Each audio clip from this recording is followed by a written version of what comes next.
Education, coding skills and web design in particular, Baratang Miya taught herself how to code and started helping girls to learn the technical skills needed to succeed in today's workplace. Baratang Miya is a social entrepreneur, the founder and CEO of Women in Tech Academy and GirlHYPE. She joins us now via our studios in Cape Town. Very good evening to you. Thank you very much for your time. Essentially, what sparked your interest in the tech world as well as in coding and development? I think just to make it short is that we lack women in tech. Research has proved that there's very few women joining the industry, and even if they do join the industry, they don't succeed because of the environment and the conditions. The culture is still very male and it's very white, so we need lots of black women. What sparked me is that I came from a school where when I got to UCT as a student, it was the first time I touched a computer. And with lack of skills I needed, soft skills I needed to make my life very easy on campus, I ended up realizing that the problem was not the university itself, it was the schools.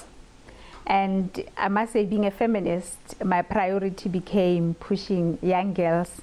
As you know, the challenges facing young girls in South Africa are bigger than what we can achieve. And I know that tech is not going to change that, but tech opens lots of opportunities for young women, especially in the job world. And that's the industry that's going very fast. We need to redirect them and give them proper guidance to proper opportunities. Yeah, now you saw a problem, you saw a challenge, and you decided to be a part of the solution with your company called, your tech academy, rather, called GirlHYPE. Tell us through the work that you do during GirlHYPE. What we do with GirlHYPE is we start IT clubs, what we call tech clubs in schools, and girls join and they learn how to code. We teach them Java, HTML, all the coding languages. And through that, when they finish matric, they are ready to join, either to go study, because we encourage them to study computer science.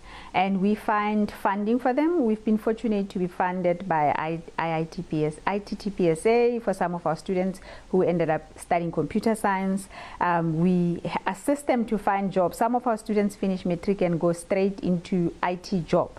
And we encourage them to get internships whilst they are still students. So when someone is still studying in high school, to have an opportunity to see a woman who's in tech, be exposed to the career itself, be exposed to the industry and the people in the industry, like the startup world, it encourages them, because now they know what they're looking for. You can't talk about something you don't know, and you can't aspire what you've never seen. So you become what you see, and what you see makes you dream bigger. And so we try to make girls more innovative and touch and feel, you know, like the hands-on opportunities where they come to the place and learn how to code. And we've got mentors, we've got volunteers that work with the girls. Through Women in Tech, it's a very different ball game. We're trying to get more women to become entrepreneurs, and we're working with universities to give proper careers that will accelerate one to become a tech entrepreneur. What do you think are still some of the challenges in girls in coding? If we have a look at our syllabus and you compare it to other developing countries, you know, young girls and women, I suppose as young boys as well, are exposed to being able to learn how to code already at an intermediate phase.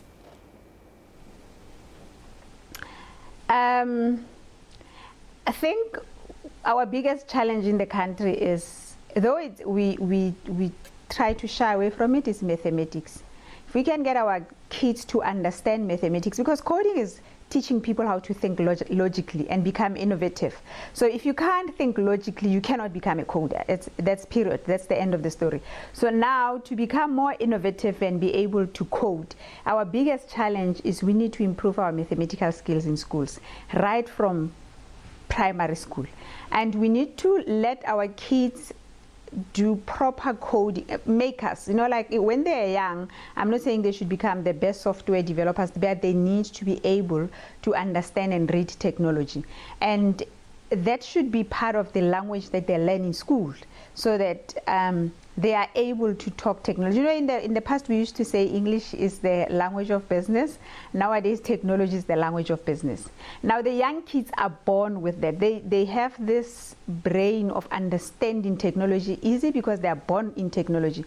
Whilst we, the people who might be part of the teachers now at the moment, the mentors, we're still lagging behind. Now you find that the kids know more than the teachers, and that is the gap that we need to balance. We need to be teaching kids something that is now, like robotics, something that will get them to do things that is productive and they see it now. I know with our Department of Education, they do a course that most of the kids don't like. It's called Delphi. Now, it's more database management. Some kids can choose that as a career, but you've got very few schools doing it in South Africa, and schools are giving children 1 hour per week in a class, or 45 minutes per week in a 2 hours, depending on which school is it where you go to. Some schools don't have teachers who don't even know what we're talking about when we say coding, when we say software development. They're thinking it's just this far-fetched thing. And if we can get that right, if we can encourage teachers and to be able to catch up with what's coming, because whether we like it or not, the fourth industrial revolution has taken over. Whether we like it or not, the world is becoming technical. So we need to get our kids to be there. And that's the biggest challenge now, to get our teachers to be able to teach in a digital world.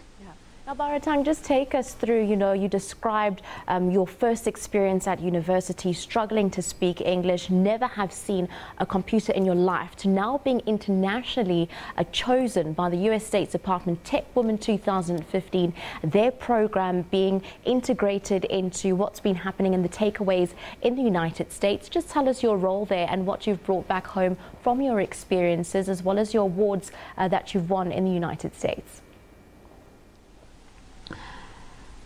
Wow, Tech Woman, it was a life-changing program. I mean, I always tell the young kids that goes into schools that are in the rural areas, that have no resources at all, that, you've got a gift. If you can make it and get there, if you have the right support system, I think with me in terms of schools, I had lots of people who believed in me, especially my family and my teachers. So I got there, and when I got to UCT, it felt like somebody took me out of, coming from a township school, my English was, at the time, was a challenge getting to UCT where everybody was affluent, and we were the number was smaller than it is today. And getting there and having to survive, the two worlds couldn't match. I felt like I was taken from my township and be dumped in London. It was like two worlds apart. But hard work, determination, and the structures that was put in place to help me, I managed to finish by the time I finished my degree, I was like everybody else. I was getting distinctions. I even ended up getting 2 degrees from UCT. And my second one, I excelled.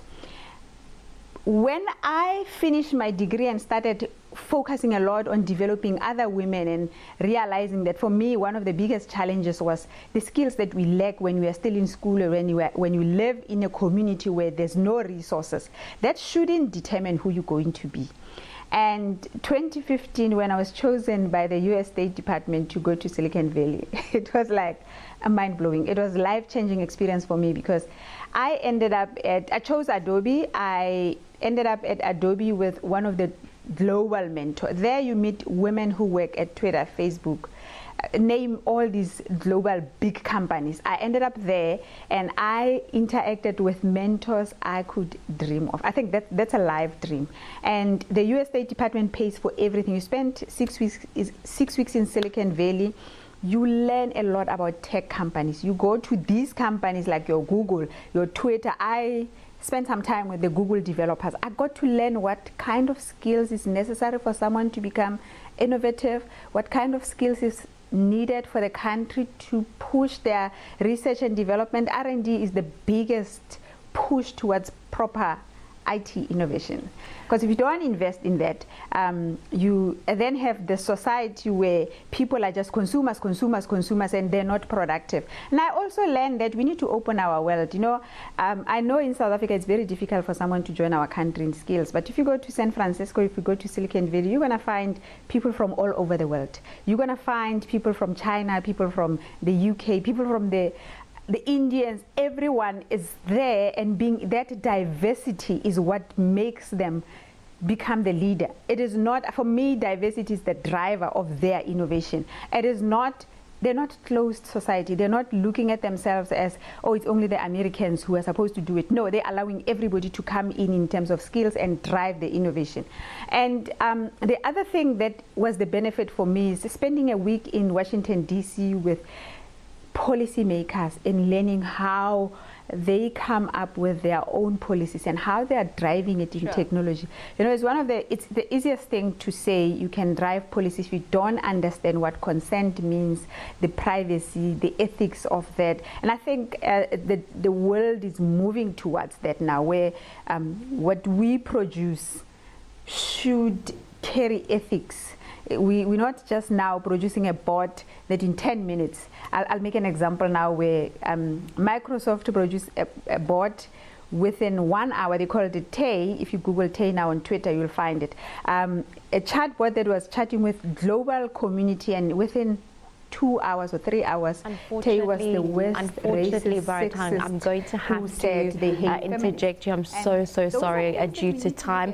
Baratang Miya, CEO of GirlHYPE, as well as Women in Tech, from the small town of Klerksdorp to Silicon Valley in the United States, just taking us through her journey, as well as the importance of being tech savvy, the empowerment of young women and young girls in the tech world, as well as software development and coding here in South Africa. We'll take a short break. Do stay tuned. More news on the other side. You're watching The Full View.